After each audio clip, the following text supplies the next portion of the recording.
So habis kembali ke Pro 1.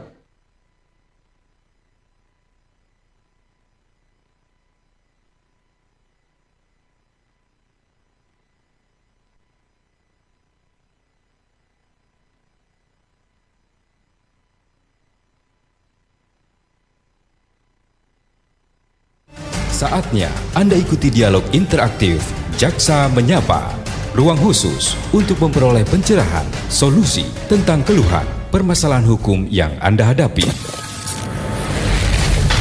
Jaksa Menyapa juga memberikan informasi secara tepat dan akurat dalam menyikapi berbagai isu penegakan hukum baik di tingkat lokal maupun nasional. Inilah Jaksa Menyapa. Inilah Jaksa Menyapa.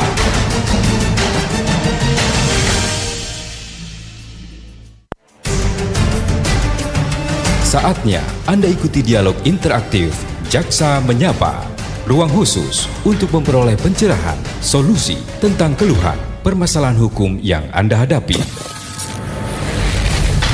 Jaksa Menyapa juga memberikan informasi secara tepat dan akurat dalam menyikapi berbagai isu penegakan hukum baik di tingkat lokal maupun nasional. Inilah Jaksa Menyapa. Inilah Jaksa Menyapa.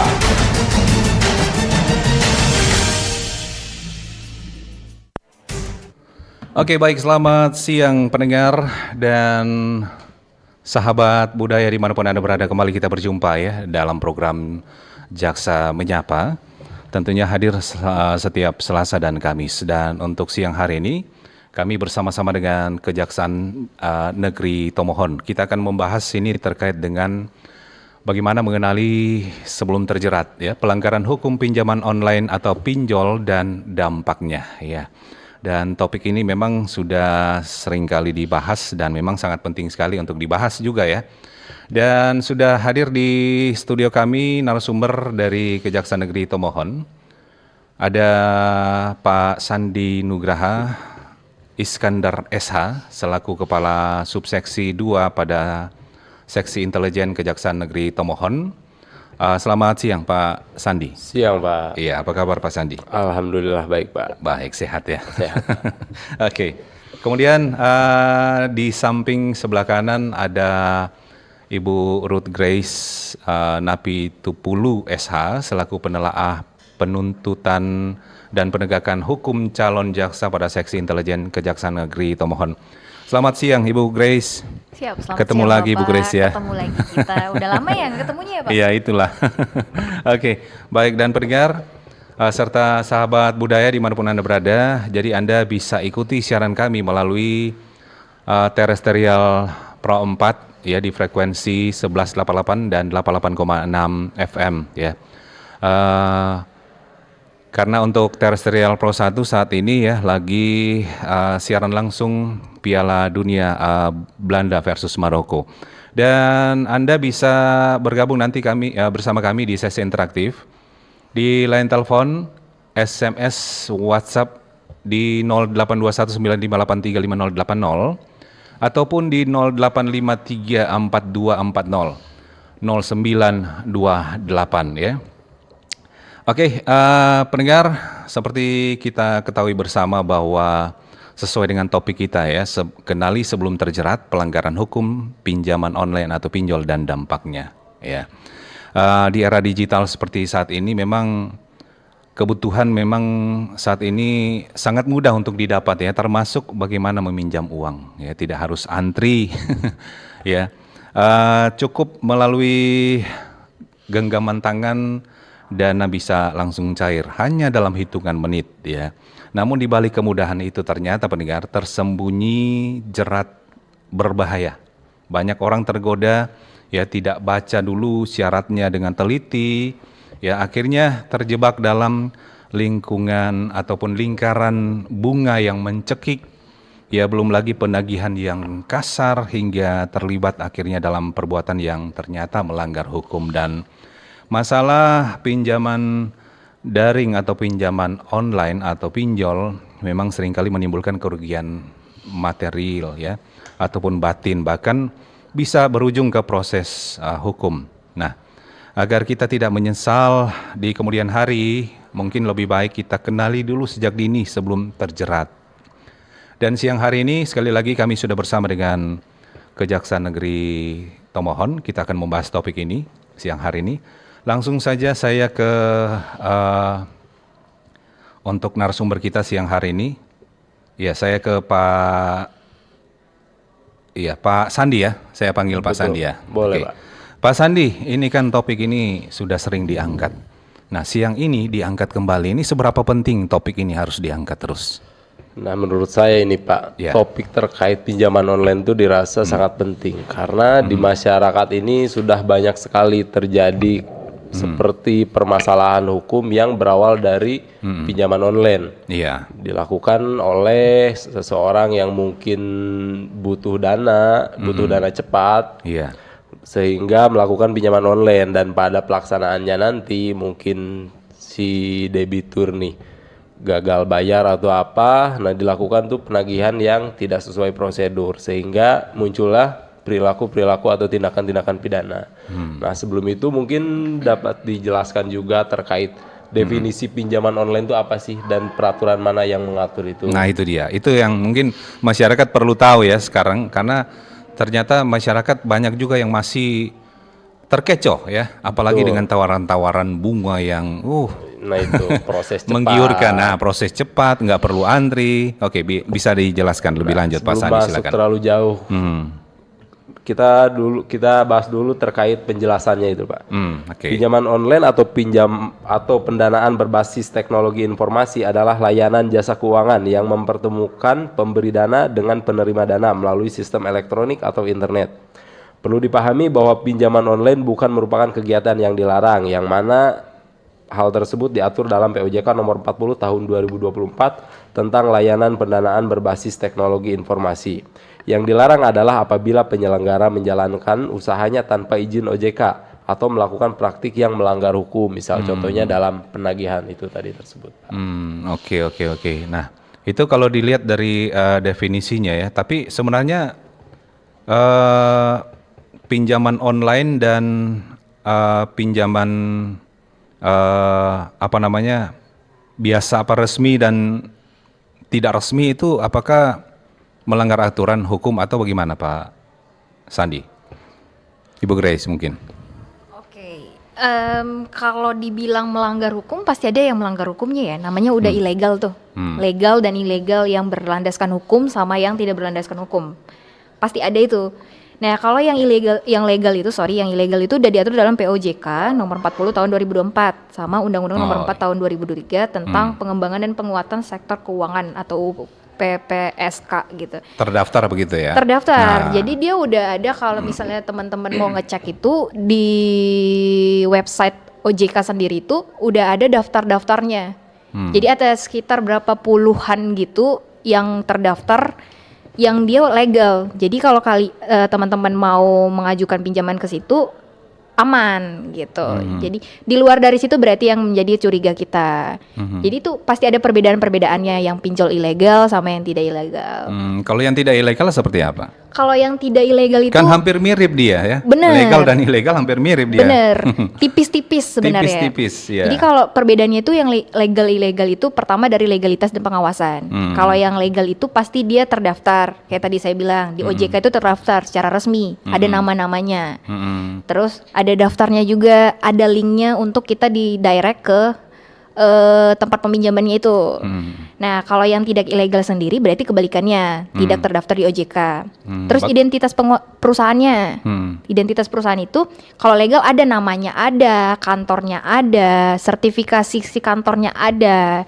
Kalau si ilegal berarti kebalikannya, tidak ada kantornya. Alamatnya nggak jelas.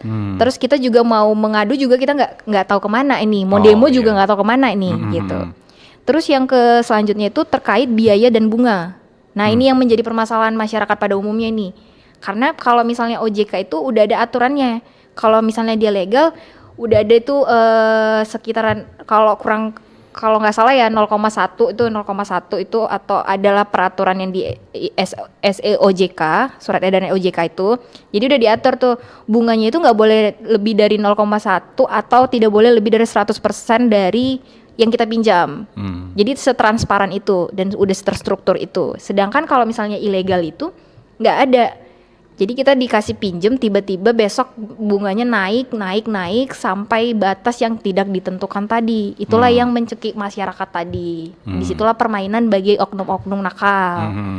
Terus yang selanjutnya terkait akses data ponsel. Kalau yang dia resmi itu cuman sebatas kamera, karena kita mau identifikasi wajah toh. Kamera, mikrofon, sama kalau kontak person itu nggak boleh, karena itu privacy. Nah kalau yang di ilegal sampai ke situ. Oh. Bahkan gitu. data-data kita juga diakses mereka. Itu yang kena ke orang-orang yang kurang teliti gitu. Jadi dia mengizinkan akses untuk mengakses kartu kontak telepon, sosial media, yang jadi bisa disalahgunakan informasinya sama oknum si pinjol ilegal ini. Terus yang di perjanjian, kalau perjanjian jelas dia tidak haram, terus dia ada kesepakatan dua belah pihak dan lain-lain dan tidak terpaksa. Kalau pinjol ilegal itu sependek pengetahuan saya dia itu lebih memaksa, karena mereka jadi pinjol ilegal itu ngejar-ngejar peminjam jadinya. Kalau OJK, kalau yang ilegal ngapain gitu, atau dia juga legal gitu, orang pasti datengin. Terus metode penagihan. Kalau metode penagihan itu udah diatur tuh di OJK. Salah satunya itu maksimal kita ditagih itu jam 20 malam. 20 malam ya waktu setempat. Terus dia tidak boleh mengakses ke kontak luar selain kontak yang terdaftar. Jadi ya memang fokus ke siapa peminjam. Jadi tidak neror-neror orang lain. Kalau yang ilegal yang menjadi permasalahan, dia sampai keluarga-keluarga, kerabat, rekan kerja, bahkan yang gak dikenalin juga jadi ikut terimbas. Oh iya betul. Jadi teror toh gitu. Tidak kenal waktu, jam 1 pagi juga dihubungin, di spam call, spam chat, yang gitu-gitu. Itu sangat mengganggu sih. Terus platformnya resmi yang mana kalau misalnya dia legal itu kita bisa download di Play Store sama App Store. Karena untuk kita terdaftar di Play Store sama App Store aja itu verifikasinya juga ribet, jadi nggak semua aplikasi bisa gabung di Play Store sama App Store. Kalau yang si ilegal ini kebalikannya, dia nggak ada kita temuin di Play Store atau App Store. Justru mereka yang datangin kita di chat secara random, dari Instagram, di DM random, Facebook dan lain-lain tuh, dengan mengatasnamakan kita anak bank apa, kita anak perusahaan apa, yang kayak gitu tuh. Terus cara promosinya juga tidak wajar. Nanti kamu dapat bunga kecil, terus nanti dapat ada bonus dan lain-lain gitu. Tawaran-tawaran yang menggiurkan. Bener. Terus kalau perlindungan konsumen ini yang lebih penting. Jadi ketika bermasalah atau ada tidak mengenakan di dalam perjanjian mereka pinjam meminjam, kita ada perlindungan kalau yang ilegal. Kalau ilegal kita karena tidak jelas tadi semua yang udah dijelasin ciri-cirinya itu, kita jadi konsumen sulit mendapatkan perlindungan karena tidak jelas tadi itu. Oke. Nah sekarang kalau berbicara dampaknya, mungkin masyarakat belum terlalu paham ya dampaknya seperti apa sih Pak Sandi, gimana? Kalau bicara dampaknya nih, karena sampai sekarang ternyata walaupun sudah dijelaskan, sudah ada pemberitahuan dari berbagai media dan tempat-tempat lain, ternyata masyarakat masih tetap melakukannya walaupun sudah tahu dampaknya seperti ini. Bagaimana? Mungkin itu karena seperti yang Bapak bilang tadi, untuk masyarakat meskipun mereka tuh tahu dampaknya akan seperti apa, tapi karena pinjol ini apalagi yang ilegal dengan kemudahan pengajuannya, terus waktunya juga yang cukup singkat untuk dapat persetujuan pinjaman uang tuh. Jadi ketika mereka kepepet mungkin nggak tahu lagi harus gimana, pinjol lah mereka, yang mana mungkin yang ilegal nih prosesnya lebih cepat, lebih mudah, dan mungkin dari iklan segala macamnya tuh lebih menggiurkan lah kalau bisa dibilang itu Pak. Intinya masyarakat tuh sudah tahu tapi masih aja melakukan. Nah itu tuh balik lagi kayak misal ada ya mungkin ada keperluan yang mendadak atau mepet gitu, dengan kemudahan yang ada pada pinjol ilegal ini, mereka tuh kadang ya kayak mengesampingkan terkait dampak-dampak apa yang akan mereka alami di kemudian hari gitu. Nah, mungkin masyarakat perlu ketahui juga dampaknya seperti apa sih, Pak Sandi? Nah, untuk dampaknya sendiri, kadang kan pinjol ilegal tuh seperti yang Bu Grace tadi bilang, kadang sampai mengakses semua nomor telepon yang ada pada kontak kita. Kadang mereka tuh mengirim spam chat, kalau intinya menyebarkan berita kalau kita tuh gagal bayar segala macam, melakukan penipuan, dan itu tuh merupakan suatu illegal access kan, Mbak. Intinya hal tersebut tidak dibenarkan dalam hukum, dan hal tersebut bisa menjadi bumerang buat kita sendiri ketika mungkin si peminjam atau debitur ini gagal bayar. Nah, tadi seperti yang Bu Grace bilang juga, sampai akses ke media sosial segala macam, dan itu tuh merupakan resiko yang harusnya menjadi pertimbangan yang untuk memikirkan lebih jauh lagi terkait akan melakukan pinjol atau enggak gitu. Oke. Nah, sekarang kalau bicara soal dasar hukum nih, dasar hukum yang mengatur penyelenggaraan pinjaman online di Indonesia itu seperti apa, Pak Sandi? Nah, untuk dasar hukum sendiri dalam pelaksanaan pinjaman online ini diatur dalam Undang-Undang Nomor 40 Tahun 2024, nah POJK. Nah, di dalamnya tuh diatur segalanya terkait pelaksanaan. Pokoknya intinya semua pelaksanaan dalam pinjaman online itu diatur di sana, terkait pengajuan segala macam, sampai ke nantinya apabila mungkin gagal bayar atau segala macam, cara penagihannya pun ada aturannya di sana. Oke, baik. Nah, sekarang tadi kan dasar hukumnya. Nah, untuk pelanggaran hukum atau proses hukumnya, apakah peminjam dan yang meminjam itu tetap akan diproses atau gimana? Nah, ketika dibilang gagal bayar gitu ya, Pak. Nah, untuk gagal bayar sendiri itu masuknya ke hukum keperdataan, Pak. Jadi tidak otomatis ketika seseorang gagal bayar, maka seseorang dapat dihukum atau dikenai sanksi pidana. Hal tersebut bisa menjadi pidana ketika di awal perjanjian atau di awal peminjaman itu si peminjam ini sudah melakukan penipuan seperti identitas palsu dan segala macam. Namun untuk gagal bayar sendiri itu tidak bisa dikenai sanksi pidana karena itu merupakan keperdataan, Pak. Tapi kalau untuk pelanggaran hukum itu sendiri apa saja yang sering ditemukan dalam praktik pinjol ini, baik dari sisi penyedia layanan ataupun dari sisi peminjamnya sendiri? Nah, itu apa? Gimana? Mbak Grace? Ya, Ibu Grace. Ya. Oke, kalau misalnya permasalahan hukumnya itu ini permasalahan hukum itu bukan hanya cuma di ilegal dong. Legal juga sebenarnya ada permasalahan hukumnya. Ya itu resiko bisnis lah bahasanya. Nah, kalau seandainya di permasalahan hukum di ilegal sendiri itu, yang pertama tadi operasi tanpa izin OJK itu pasti ke perusahaan atau, nah karena dia berdiri beroperasi itu nggak ada izin apapun. Karena kalau dengan izin tuh pasti susah. Karena kita kan bahasa mudahnya pengen cuannya cepet gitu, cuannya praktis betul, kan. Nah, perusahaan pengen begitu. Karena kalau seandainya kita mau mengajukan legalitasnya ke si OJK itu pasti ada banyak regulasinya.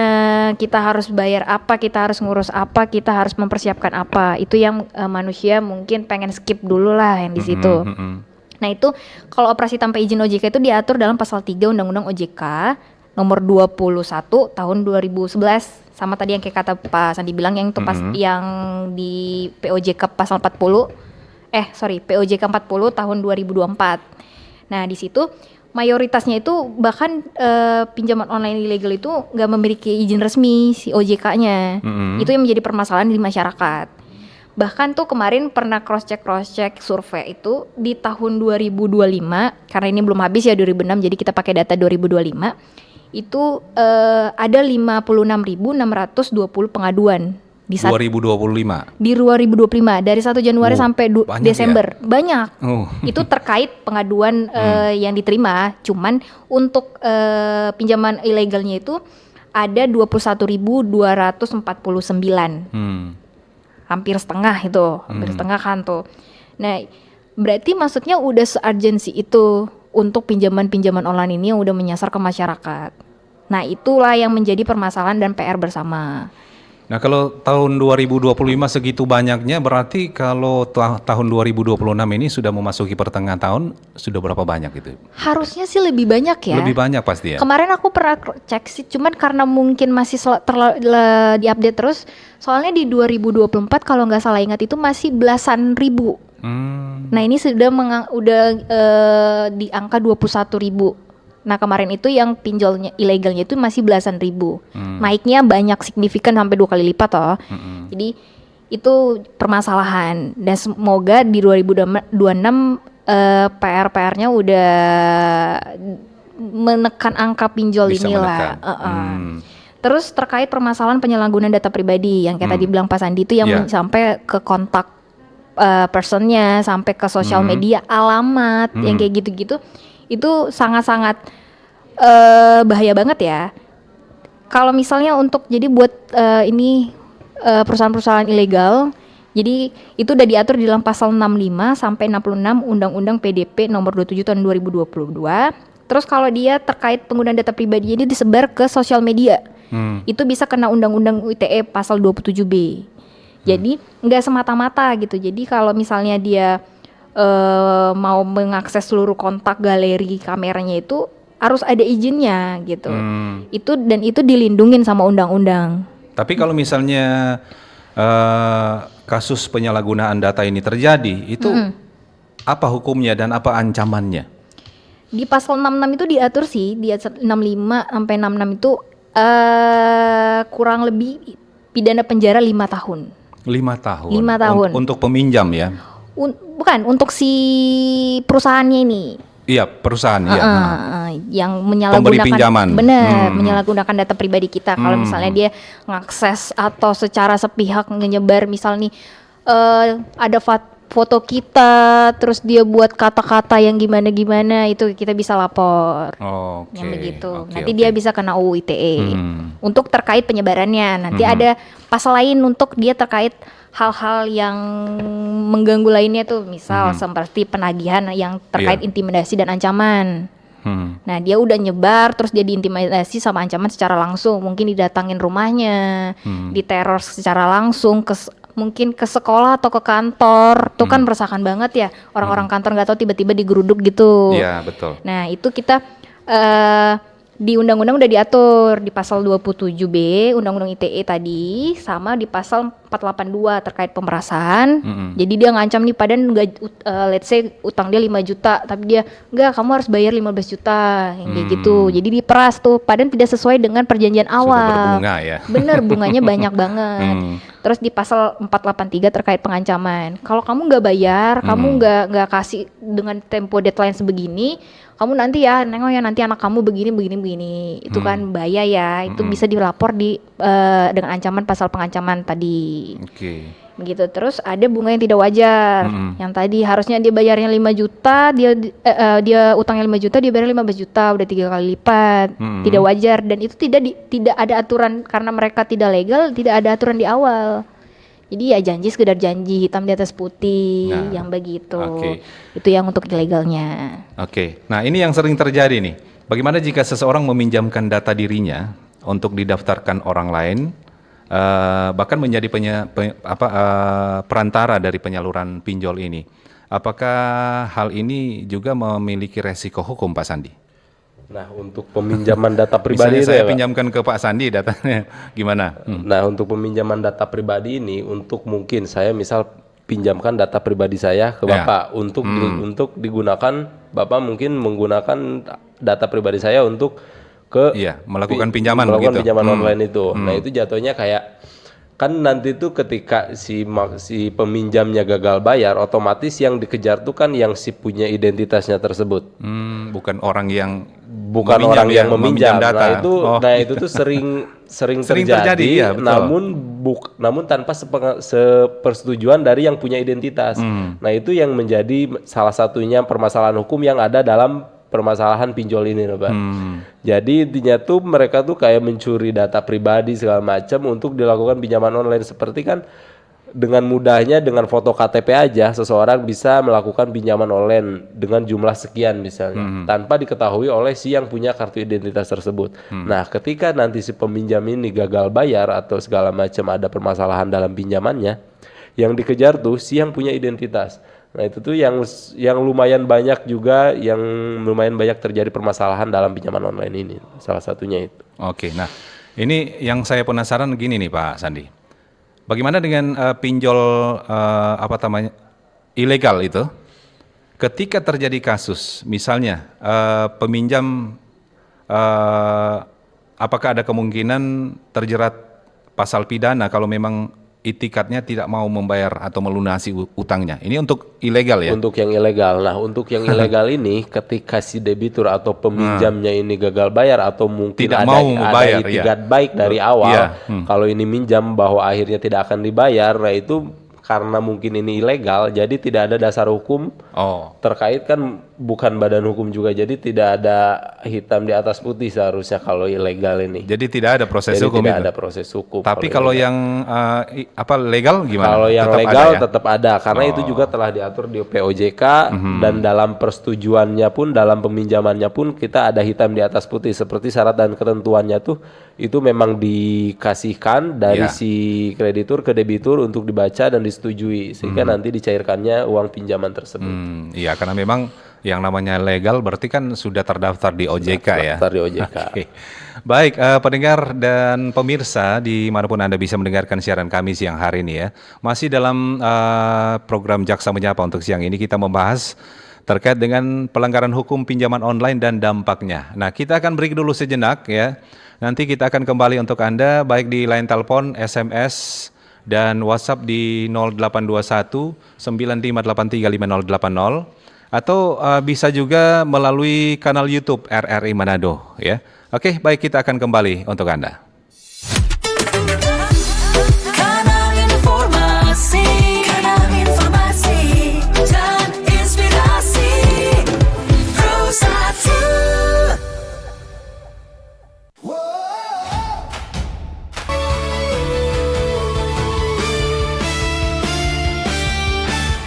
Pasang telinga, dengarkan komentator idola, imajinasimu menyala. Tak peduli jarak dan waktu, kita bernyanyi satu lagu untuk semangat yang menyala, untuk dunia yang bersuara.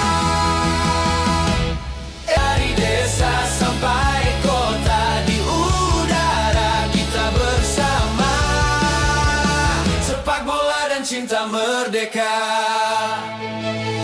Merah putih di dada kita, walau berbeda tetap bersama, sepak bola bahasa dunia. RRI Suara Indonesia bersuara, Piala Dunia untuk semua. Satu gol, satu doa menggema ke seluruh Indonesia. RRI bersuara, Piala Dunia untuk semua. Satu gol, satu doa menggema ke seluruh.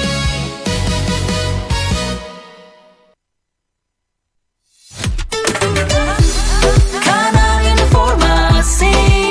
informasi dan inspirasi Pro 1. Baik pendengar, pemirsa dan sahabat budaya dimanapun Anda berada ya, kita masih di program Jaksa Menyapa. Untuk siang ini kita membahas terkait dengan pelanggaran hukum pinjaman online dan juga dampaknya. Kita sudah ada di sesi interaktif siang hari ini, silakan di line telepon, SMS, WhatsApp, baik di 082195835080, kemudian di 085342400928, atau Anda bisa kasih komentar, pertanyaan, tanggapan Anda melalui kolom komentar YouTube RRI Manado ya. Oke, ini sudah ada yang respon ini.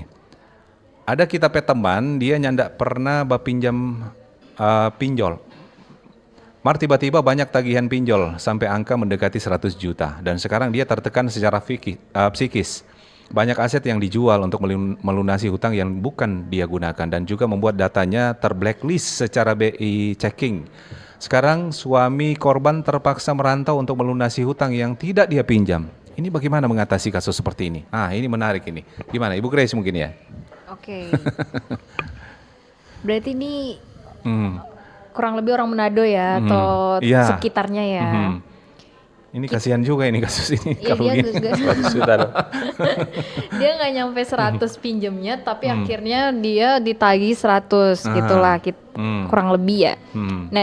Nah itu tadi balik lagi, dia kan sampai ke serangan ini bahkan psikis loh, dan gak dikit, dan kita pasti mendengar banyak orang yang bahkan gara-gara pinjol mengakhiri diri. Ya, betul. Itu yang bahaya banget karena dia udah tekanan kerja, terus dia tekanan pinjol yang mana itu bukan yang dia pinjem gitu, bahkan yang dia pinjem udah lunas nih harusnya. Nah cara mengatasinya itu tadi lapor aja ke OJK boleh, ke polisi boleh, itu ada nanti line personnya ada. Jadi teman-teman bisa mengajukan ke situ dengan melampirkan bukti-buktinya. Mulai dari misalnya bukti dia pinjem, bukti transaksi chat mereka, terus nomornya berapa, terus dia masuk kemana? Masuk ke pengancaman kah? Dia masuk ke pemerasan kah? Pemerasan dong pastinya, karena dia tidak Iya, mendekati ini tapi iya, udah 100. betul, kasus Berarti pemerasan. udah cukup untuk kita untuk lapor tadi yang pakai pasal 482 KUHP tadi. Gitu. Jadi bisa dilapor aja ke kantor polisi terdekat. Jadi bisa diproses untuk kasus ini gitu. Oke, tapi kan kadang-kadang kalau yang ilegal itu susah untuk ditelusuri. Gimana melapornya?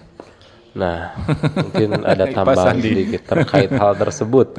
Untuk yang ilegal ini kan mungkin susah untuk ditelusuri, Iya. namun itu bisa ketika kita dapat mungkin telepon segala macam ancaman, itu tuh kita cukup kumpulkan bukti semua yang sekiranya masuk dalam unsur pidana untuk nantinya diserahkan kepada pihak kepolisian untuk dilakukan penyelidikan lebih lanjut. Nah, ketika mungkin diserahkan beberapa nomor HP yang boleh diistilahkan meneror gitu, meneror si korban ini. Nah, itu tuh bisa menjadi salah satu bukti juga atau mungkin petunjuk buat nanti polisi buat mengembangkan ke proses selanjutnya gitu. Oke, nah sekarang ini menarik ini lagi. Bagaimana jika KTP hilang dan ada yang menemukan? Apakah dengan hanya menggunakan KTP pihak yang tidak bertanggung jawab dapat menggunakannya untuk pinjaman online? Kalau digunakan dengan tidak bertanggung jawab, bagaimana cara kita melaporkannya dan kalaupun benar berhasil digunakan, wajibkah kita membayar hutangnya? Nah, untuk ya perkara seperti ini, mungkin dasarnya tuh harus ada dulu surat kehilangan KTP itu awalnya, Pak. Oh, Untuk iya. kemudian nantinya dikembangkan mungkin kan dalam pinjol tuh otomatis ada di dalam HP si orang yang meminjam itu meskipun tidak menggunakan identitas dirinya sendiri. Nah, mungkin nanti ketika dilakukan penyidikan atau segala macam yang dilakukan oleh pihak kepolisian itu bisa dilacak di IP address-nya atau segala macam, kan ada juga nanti OTP dalam peminjaman online tuh meskipun ilegal pasti adanya nomor HP yang digunakan oleh si yang peminjam itu meskipun nggak menggunakan identitas dirinya. Nah, untuk itu dapat nanti dilaporkan kepada pihak yang berwajib seperti kepolisian, dan nanti juga ada yang tadi seperti dibilang Bu Grace, ada call centernya di POJK dan bisa melaporkan kejadian tersebut. Dan untuk mungkin selama kita gak lapor itu tuh mungkin bukan kewajiban tapi lebih ke dikejar terus sama mereka. Kalau kewajiban bukan kita yang akad, nah itu tuh yang menjadi masalahnya ketika KTP doang dapat dijadikan persetujuan untuk pinjol. Nah, inilah masalah yang timbul. Namun itu bukan menjadi tanggung jawab langsung ketika kita dapat melaporkan dan membuktikan bahwa itu tuh bukan kita yang mengakses atau segala macam. Oke, jadi intinya itu ya, kalau kasus seperti ini langsung bikin surat keterangan kepolisian kehilangan. Betul. Ya, kehilangan KTP. Oke, baik, silakan di line telepon, SMS, WhatsApp lagi ya, kami masih menunggu Anda. Ini dari kanal YouTube RRI Manado dari Roni. Bagaimana bila kita tidak pernah daftar pinjol tapi tiba-tiba ada yang menelpon dan WA untuk menagih? Apa yang harus kita lakukan mungkin ini maksudnya ya? Bagaimana bila kita bagaimana bila kita ingin melaporkannya? Nah, ini tuh ada dua kemungkinan. Entah tagihan atas nama dia atau mungkin seperti yang tadi dibilang, ada teman yang pinjol tapi kemudian dari pinjol nih Memasukkan biasanya datanya. meminta Minta data datanya. atau orang nomor orang terdekat. Nah, mungkin ini tuh ketika si peminjamnya itu gagal bayar dan yang ditelepon tuh pasti nomor telepon yang dicantumkan Yang sebelumnya pada dimasukkan. saat pengajuan peminjaman. Nah, itu biasanya yang sering terjadi. Nah, untuk misal ketika ada ini misalnya penanya agak merasa daftar pinjol atau meminjam uang di pinjol tapi tiba-tiba dapat tagihan dan dirasanya itu mengganggu, yaitu dapat dilaporkan ke polisi dengan seperti yang tadi dibilang mengumpulkan Bukti. bukti-bukti yang ada, misal kasihkan nomor telepon yang menelponnya, mungkin nanti bisa dicek sama polisi dan itu ada di mana dan siapa pelakunya. Bisa diketahui ya, Bisa ditelusuri diketahui. ya. Oke. Baik, silakan kami masih kasih kesempatan lagi untuk Anda ya. Sebelum kita akan break lagi ya untuk sesi kedua ini. Oke, selain masalah hukum, kita kembali ke dampak lagi nih. Ini apa dampak apa saja yang dirasakan oleh masyarakat selain masalah hukum ini? Ibu Grace mungkin. Maksudnya gimana? Dampak lain apa yang bisa dirasakan oleh masyarakat Terkait terkait dengan pinjol ini? dampak Dampak lain, sebenarnya mau melanjutkan tadi yang pertanyaan bila mana kita tidak pernah daftar pinjol gitu. Dampaknya itu lebih pihak-pihak pinjol ilegal ini lebih ke nyerang psikologis kita. Psikis, Oke. Kita udah tahu kita nggak pernah, tapi ini beneran harus introspeksi diri ya. Maksudnya kita emang nggak pernah pinjem, terus tiba-tiba kita di chat, di telepon atau di teror, ternyata tidak ada. Nah, ya udah kita nggak usah takut gitu. Jadi jangan panik dulu, jangan terbawa dengan suasana yang udah dibuat sama si pinjol ilegal ini. Laporkan aja dengan bukti-buktinya. Misal dia udah sampai kekerasan fisik, visum, laporkan. Lapor ke ketua RT apa di sini ya, ketua lingkungannya gitu, lapor ke polisi kalau dia udah cukup mengancam, mengganggu gitu. Jadi kita lebih ke jangan panik dulu, jangan panik karena yang diserang psikis. Kalau seandainya dia diteror di WA, di telepon, emang agak PR sih, berarti kita harus blok satu-satu karena kan telepon itu pasti berbeda setiap hari. Nah jadi dampaknya itu ke psikis, jangan sampai membawa diri kita karena kita terbawa suasana dengan teroran itu kita sampai mengakhiri hidup atau bahkan pinjam ke tempat lain lagi. Padahal sebenarnya kita nggak ada gitu. Jadi nggak usah takut, lawan aja gitu. Jadi kalau selama kamu tidak salah, yang tadi dibilang yang dipastikan adalah kita tetap udah membayarkan kewajiban kita. Yang tadi gagal bayar yang kata Pak Sandi itu, kalau udah selama itu kita penuhi sesuai dengan kesepakatan awal, ya udah. Kenapa harus takut untuk lapor gitu? Kumpulin bukti, kumpulin nomor-nomornya, bukti dia entah dia kekerasan atau pemerasan, kita boleh jadi dasar kita alat bukti lapor ke polisi. Oke. Gitu. Nah sekarang untuk tanggung jawab hukum bagi penagih yang melampaui batas itu seperti apa? Kalau menagihnya mungkin sudah kasar atau mungkin sudah mengancam gitu, itu gimana tanggung jawab hukum? Tanggung jawab hukumnya itu dapat dikenai sanksi yang tadi seperti Kak Grace bilang. Nah, hal Pemerasan. tersebut ancaman, pemerasan segala macam dan itu dapat dikenai sanksi pidana dan dapat diproses. Nah, itu kita langkahnya yaitu cukup mengumpulkan bukti dan melaporkan kepada pihak yang berwajib dan itu tidak ada alasan pembenar buat seorang penagih untuk melakukan penagihan Menganiaya, seperti hal tersebut, entah itu ancaman kekerasan atau mungkin sampai ke penganiayaan dan hal tersebut dapat menjadi bahan kita untuk dilaporkan ke kepolisian. Oke. Nah kalau sekarang seperti Ibu Grace tadi bilang kan, kenapa kita harus takut? Kalau perlu kita lawan. Ketika kita melakukan perlawanan kemudian ada korban, bagaimana itu? Nah itu seperti Perlawanannya jangan sampai, maksudnya kita yang melawan Iya, ada korban. kita- Jangan dong. Itu tapi berarti, kita merasa benar. berarti itu kita udah- sudah terdesak, tapi tetap ditekan gimana? Nah itu. Nah, jangan kita melakukan perlawanan pembelaan diri, jangan sampai menimbulkan pidana lain. Nah, itu kan iya. jadi rugi. Namanya kan double. orang kalau emosi, aduh bener. nggak bisa tertahankan itu. Itulah PR kita sebagai manusia. Jadi usahakan kalau memang mau membela diri, jangan sampai menimbulkan tindak pidana lain. Nanti kita jadi rugi dong. Udah kita kena pidana, kita kena perdata lagi untuk bayar utangnya, jadi double. Jadi makanya dilapor ya apa namanya, kuasain diri sendiri, jangan emosi dulu, jangan terpancing, lapor ke ketua RT atau kepala lingkungan setempat. terus baru lapor ke polisi. Jadi artinya kalaupun kita melakukan perlawanan, kita merasa benar dan akhirnya ya nggak minta-minta ada korban, tetap ada proses hukumnya ya. Ada proses hukumnya. Walaupun kita benar ya. Walaupun kita benar, karena ya dia juga merasa dirugikan dong. Gitu. Jadi itu jadi tameng mereka untuk nyerang kita balik. Itu kan dia. jadi masalah baru. Masalah baru lagi, oke, baik. Baik pendengar, semakin menarik ya untuk kebersamaan kita di Jaksa Menyapa siang ini. Tapi kembali kita akan break lagi sejenak, nanti kita akan kembali untuk sesi terakhir. Kanal informasi dan inspirasi Pro1 RRI Digital. Nikmati kemudahan interaksi, partisipasi, dan kolaborasi dengan RRI Digital. Interaksi, dengar dan saksikan siaran langsung kami, daftarkan akun kamu, dan mulailah berinteraksi di setiap program dan konten kami. Partisipasi, kreasikan konten kamu dengan berita, podcast, vlog, film, musik, dan playlist. Kolaborasi, kami mengajak berbagai komunitas untuk berkembang bersama melalui digital platform.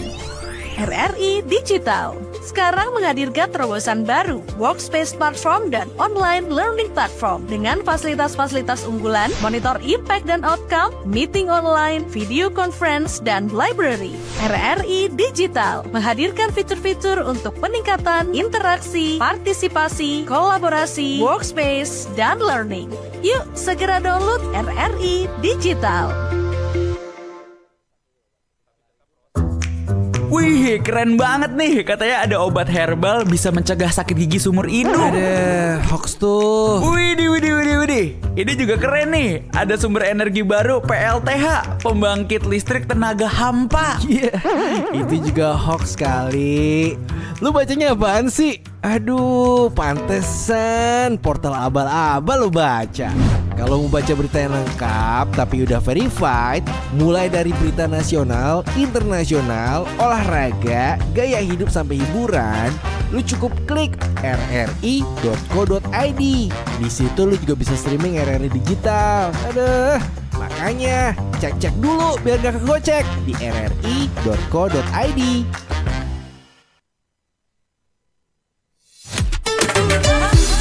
Kanal informasi dan inspirasi Pro1. Iya baik pendengar, akhirnya kita tiba di sesi terakhir ya. Respon Anda kami masih menunggu di line telepon, SMS dan juga WhatsApp ataupun melalui kanal YouTube. Ya, kita terima respon lagi ini dari WhatsApp izin. Bagaimana dengan korban penipuan? Ditelepon sehingga kita melakukan transfer menggunakan OTP. Setelah habis melakukan transfer menggunakan OTP, mereka mengaktifkan pinjol dikarenakan HP dibajak. Bisakah ini lapor? Ini terjadi pada orang tua saya dari Megumi di Jalan Sea. Ini gimana, Pak Sandi? Nah, mungkin ini pertanyaannya, bisakah ini melapor? Nah, kita tuh kebetulan kan ini negara hukum. Jadi semuanya yang terjadi dijalani dalam kehidupan sehari-hari di Indonesia ini diatur dalam hukum. Diatur seperti dalam hukum pidana, KUHP. Nah, untuk hal tersebut kan ini udah sampai ke merugikan atau segala macam. Nah, itu dapat dilapor seperti yang tadi dibilang. Intinya kita mengumpulkan bukti segala macam untuk nantinya diserahkan kepada pihak kepolisian, pihak berwajib untuk dilakukan penanganan lebih lanjut. Intinya kalau ini pertanyaannya bisa dilapor atau enggak, jelas ini bisa karena ini sudah merugikan juga. Namun apa yang harus kita lakukan yaitu mungkin membantu polisi untuk mengumpulkan bukti-bukti terkait apa yang dilakukan oleh si yang pelaku ini dan apa yang dialami oleh kita sehingga itu dapat dikatakan sebagai kerugian dan itu nanti bisa jadi dasar untuk dilaporkannya. Jadi artinya bisa dilapor gitu ya? Jadi intinya bisa dilapor. Oke, baik. Nah ini kalau terkait dengan pelanggaran hukum pinjaman online dan dampaknya. Kalau dari Kejaksaan Negeri Tomohon sendiri, seberapa besar perannya kira-kira? Sosialisasinya sejauh mana kira-kira, Pak Sandi? Nah, untuk di kejaksaan ini Pak, kita mempunyai dua peran. Satu dalam penindakan, dalam penegakan hukum, yaitu dalam penuntutan. Misalnya ketika ini ada perkara dari pinjol awalnya ketika dilakukan penyidikan oleh polisi dan dilimpahkan oleh kita ketika berkas perkara itu sudah dinyatakan lengkap, kita melakukan penuntutan. Nah, satu lagi peran kita misalnya seperti penyuluhan hukum. Nah, seperti kami ini lakukan, sekarang kita ini lakukan Jaksa Menyapa. Kita tuh ada program Jaksa Menyapa, Jaksa Masuk Sekolah dan lain-lain untuk hal-hal yang sifatnya preventif untuk pencegahan. Nah, dalam peran kejaksaan sendiri nih ada 2 peran untuk hal tersebut. Intinya ada represif dan preventif. Untuk represif sendiri tadi mungkin di penuntutan. Untuk preventifnya kita ada di penyuluhan hukum. Seperti itu sih. Oke, baik. Ini kalau bicara hak dan kewajiban, ini khusus untuk peminjam. Apakah ada hak, apa saja hak dan kewajiban kalau menurut ketentuan hukum yang berlaku untuk peminjam nih, Bu Grace mungkin? Kalau untuk hak peminjam, Hak dan kewajibannya. kalau kewajiban yang pertama ya pasti bayar ya. Ya, oke. Bayar. Kamu sudah menerima duitnya, karena konsekuensi karena perjanjiannya adalah utang berarti bayar. Kalau haknya perlindungan hukum, kalau dia dilegal. Ilegal. Tapi nggak menutup kemungkinan kalau dia di ilegal juga harus tetap perlindungan hukum. Karena ini kan kita negara hukum nih. Semua orang pasti mendapatkan perlindungan hukum. Jadi walaupun kamu udah terlanjur ke ilegal, bukan berarti negara lepas tangan gitu. Jadi tetap dia mendapatkan perlindungan hukum. Begitu. Nah, kalau untuk yang ilegal, pinjol ilegal ini, apa langkah hukum pertama yang harus dilakukan kalau sudah terjerat? Langkah hukum. Ini Mungkin untuk- kita ke langkah pada umumnya aja ya. Ya. Kalau langkah hukum berarti kita udah masuk ke laporan. Nah, kalau langkah hukum langkah yang pertama kita lakukan, semisal kita udah terjerat nih. Yang kayak tadi teman-teman udah bertanya itu, yang pertama itu pastikan jangan panik dulu. Jangan panik karena orang panik itu bakalan buyar pikirannya buyar. Kita nggak tahu harus gimana. Terus dia akan jadi bisa dikontrol sama si pinjol ilegal ini. Kamu harus kirim ini atau enggak saya lapor ke polisi. Ya kamu monggo lapor kalau si pinjol ilegal ini mau laporin kita ke polisi kalau kita nggak bayar gitu. Lah dia sendiri dia tidak ilegal. Kenapa dia berani laporin kita yang nasabah ini gitu. Jadi nggak usah takut kita ada ancaman dilaporin. Dia sendiri tidak legal gitu. Jadi nggak usah takut untuk dilaporin sama mereka, lapor balik aja selama kita benar. Ya langkah pertama itu jangan panik. Yang pasti jangan panik. Yang kedua itu kumpulkan semua bukti, kumpulkan dan simpan. Kenapa kita selalu menggaungkan untuk kumpulkan bukti dan simpan? Karena tadi mengingatkan ada 21.000 tuh aduan ya, kasus jadi, ya. Jadi mungkin teman-teman butuh cepat atau udah kepalang panik atau udah terdesak dan lain-lain itu jadi membantulah di bagian kumpulin bukti karena ngumpulin bukti itu yang susah karena ini kan online. Satu nomor yang ngechat kita, nelfon kita dia besok udah berganti. Terus untuk nge-tracking itu tempat dia bisa udah di Pulau Jawa atau di pulau lain-lain itu kan cara nge-reach up-nya tuh jauh.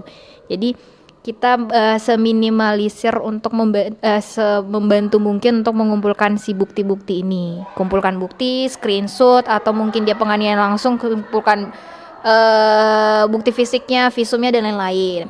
Terus yang kedua cabut izin aplikasi dari ponsel yang udah terkena tadi, yang tadi kayak temennya tadi yang si Jalan Sehat tadi itu dia udah Dibajak gitu. Dibajak. Ya mungkin bisa ke reparasi untuk mematikan ini atau apa, atau mungkin pernah itu dia jadi dibajak jadi mendownload sebuah aplikasi yang mana kita itu nggak legal. Jadi downloadnya entah dari Google atau dari link yang disediain mereka. Jadi apalagi itu biasanya si ilegal itu sering menyasar ibu-ibu orang-orang tua ya, yang betul. sorry to say yang maaf itu kayak agak gagal teknologi, kurang melek teknologi. Jadi kayak tinggal ngeklik Iya, nggak tahu diarahkan, apa-apa, main klik aja. dia lagi nonton Dracin gitu kan, tiba-tiba ada Iklan masuk nih, lucu ini gitu, diklik lupain dia udah mengarahkan untuk download aplikasi yang tanpa dia sadarin itu ternyata aplikasi phishing, aplikasi ilegal tadi gitu. Jadi cabut aplikasinya entah dia di uninstall atau diapain gitu. Jadi supaya si handphone kita itu nggak kedetek lagi. Entah mungkin handphonenya dimatiin atau digimanain supaya tidak ada akses lagi toh. Oke. Terus yang yang selanjutnya itu ketiga itu beritahu orang terdekat. Karena kan mungkin kita kurang paham hukum atau kurang paham teknologi, kita boleh sharing sama anak, sama saudara, atau konsultasi kita juga bisa nih di kantor kejaksaan juga bisa. Itu ada namanya konsultasi hukum gratis nanti yang dilayani sama bidang perdata dan tata usaha gitu. Jadi kita bisa sharing atau apa, kita bisa kasih konsultasi. Oke. Gitu. Cuman mungkin belum bisa mendampingin di pengadilan karena itu bukan tugas kami. Itu Oke. bukan tugas kejaksaan. Tapi nanti ada advokat atau LSM yang akan membantu. Jadi nggak sendiri. Terus yang kedua selanjutnya itu setelah kita udah sharing, kita kasih tahu, kita lapor ke OJK atau ada di Satgas Pasti namanya, Pasti Satuan Tugas Pemberantasan Aktivitas Keuangan Ilegal. Jadi mereka tuh ada kontak personnya, jadi bisa dibuka di www.ojk.go.id. Itu juga ada WhatsApp-nya juga ada di 081 berapa gitu. Terus ada call center-nya itu 157. Teman-teman bisa lihat di websitenya, situ ada terpampang nyata. Jadi boleh laporin ke situ, ceritain semuanya, lampirin barang buktinya. Semua keluhan kesah dan apa boleh di situ disampaikan. Jadi udah ada panelnya udah ada disediain untuk sebagai perlindungan hukum kita tadi. Gitu. Yang selanjutnya itu laporkan ke polisi bila mana itu udah menyangkut ancaman dan pemerasan tadi kayak gitu. Terus selanjutnya kalau itu konten udah kita merasa terlecehkan gitu ya, misal kita ada foto tiba-tiba tidak sesuai dengan diri kita atau ada hal tidak senonoh yang ditampilkan, itu bisa kita laporkan ke Kominfo. Itu udah menjadi tugas Kominfo. Karena itu udah penyebaran data pribadi kita, udah mencemarkan nama baik, pencemaran nama baik gitu. Itu udah bisa kena UU ITE tadi. Terus soal pembayaran gitu. Intinya sebenarnya kamu harus melakukan kewajiban kamu. Kalau kamu utang ya bayar. Kalau udah melebihi dan tidak normal lagi, itu baru kita lapor. Jangan kita supaya jadi nggak bayar gitu, jadi lapor-lapor aja nggak bisa gitu. Jadi caranya begitu. Terus terakhir paling cari pendampingan hukum. Pendampingan ya, itu yang penting sekali itu ya. yang penting karena kan nggak semua tahu regulasinya gimana. Kita harus kemana dulu, kita harus menyiapkan administrasi dan lain-lain gitu. Betul. Jadi terbuka aja begitu. Baik. Pendengar, kita sudah ada di penghujung untuk Jaksa Menyapa di kesempatan siang hari ini ya. Mungkin ini sebagai closing statement juga, pesan dan himbauan ya dari Kejari Tomohon sendiri agar masyarakat itu bisa terhindar, jangan sampai terjerat pinjol yang ilegal khususnya. Gimana Pak Sandi dulu, silakan Pak Sandi. Nah, untuk pesan mungkin dari Kejaksaan Negeri Tomohon ini, dari kami untuk masyarakat Tomohon dan sekitarnya seperti Manado, saya mengajak seluruh masyarakat untuk menjadi konsumen yang cerdas. Sebelum meminjam, pastikan dulu penyelenggara memiliki izin OJK, baca seluruh isi perjanjian, lindungi data pribadi, pinjamlah sesuai kebutuhan dan kemampuan kita membayar. Apabila menemukan praktik pinjaman online yang melanggar hukum, jangan ragu untuk melapor kepada OJK atau aparat penegak hukum. Karena pada akhirnya tujuan hukum bukan hanya menghukum pelaku, tetapi juga melindungi masyarakat untuk tidak menjadi korban tindak pidana. Seperti itu. Oke, kalau dari Bu Grace silakan. Tadi udah diborong semua sama Pak Sandi, udah bagus banget tuh. Jadi intinya kita itu jangan tergiur dengan suatu hal yang praktis. Jadi kalau emang pengen minjem boleh, kita nggak disarankan tidak dilarang artinya. Tidak dilarang, tidak dilarang untuk kita meminjam. Ya namanya kebutuhan kan. Cuman kita ya tadi kayak kata Pak Sandi, cerdas dalam ini. Jadi jangan semata-mata ya ini praktis ya udah nggak apa-apa kita ambil. Walaupun agak sedikit ribet administrasinya, tapi kalau itu bisa aman kenapa tidak gitu. Jadi kalau mau minjem boleh, tapi dicek dulu di websitenya si OJK tadi supaya tahu oh ini dia emang legal atau tidak legal gitu. Jadi jangan mau yang praktis, jangan mau yang mudah, itu aja sih. Baik. Oke, baik. Terima kasih untuk waktu dan kebersamaannya ya. Kejari Tomohon ada Pak Sandi Nugraha Iskandar Esa selaku Kepala Subseksi 2 pada Seksi Intelijen Kejaksaan Negeri Tomohon. Kemudian ada Ibu Ruth Grace Napi Tupulu SH selaku penelaah penuntutan dan penegakan hukum calon jaksa pada Seksi Intelijen Kejaksaan Negeri Tomohon. Terima kasih untuk waktunya. Terima kasih Bapak. Terima kasih juga sudah memberikan edukasi untuk kita semua, khususnya bagi masyarakat ya, jangan sampai ya terjerat pinjol ilegal. Oke, dengan demikian berakhir sudah untuk program Jaksa Menyapa siang hari ini. Saya Mike yang bertugas bersama seluruh kerabat kerja mengucapkan terima kasih, selamat siang, selamat beraktivitas, dan sampai jumpa. Terima kasih Anda telah mengikuti dialog interaktif Jaksa Menyapa. Partisipasi Anda membantu meningkatkan dukungan dan kepercayaan publik terhadap institusi penegak hukum.